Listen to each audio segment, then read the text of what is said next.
Rasmus Hojlund, a young striker at a crossroads. Introduction. Football is a cruel game, and few players are feeling that more than Rasmus Hojlund at Manchester United right now. At just 22 years old, he finds himself at the center of a storm. Criticism from fans, doubts from the media, and growing concerns from within the club about his form and confidence.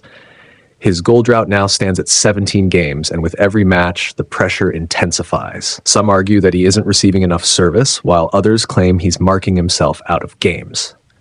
Regardless of which side of the debate you fall on, one thing is clear. Hojlund is struggling, and United's inability to support him properly is a major factor. The weight of expectation. Being the number 9 for Manchester United is no small task. Over the years, that role has been filled by legendary names. Andy Cole, Ruud van Nistelrooy, Wayne Rooney, Robin van Persie, and Zlatan Ibrahimovic, to name a few.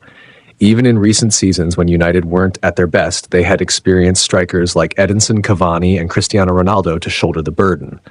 Hojlund, by contrast, arrived with just one season of experience in a top European league, where he scored 9 goals for Atalanta in Serie A.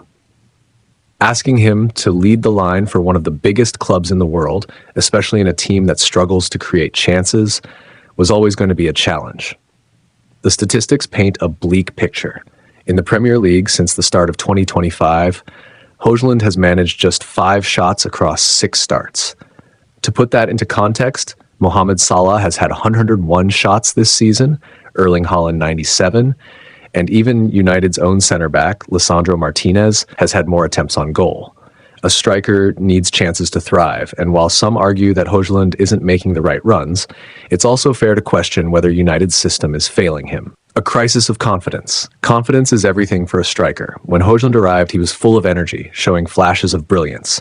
His performances in early 2024, when he won Premier League Player of the Month after scoring 5 goals in February, proved that he has the talent. But football moves fast, and that version of Hojlund now feels like a distant memory.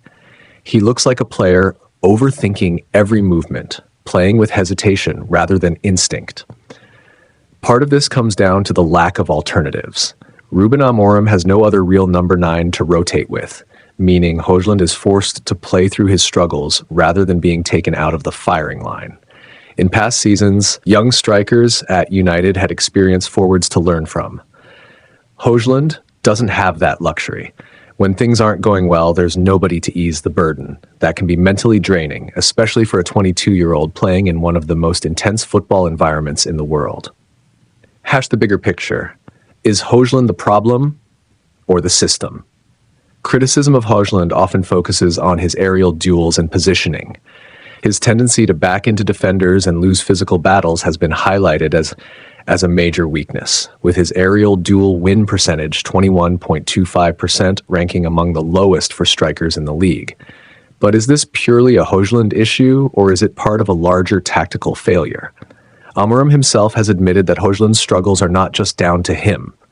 If we improve, Rasmus will improve, he said, acknowledging that United's system isn't helping their young striker. The team as a whole lacks creativity, with their midfield failing to consistently supply quality chances. Even experienced strikers would struggle in this setup, let alone one who is still developing. Conclusion: the path forward for Hojlund. Hojlund's situation is difficult, but not hopeless.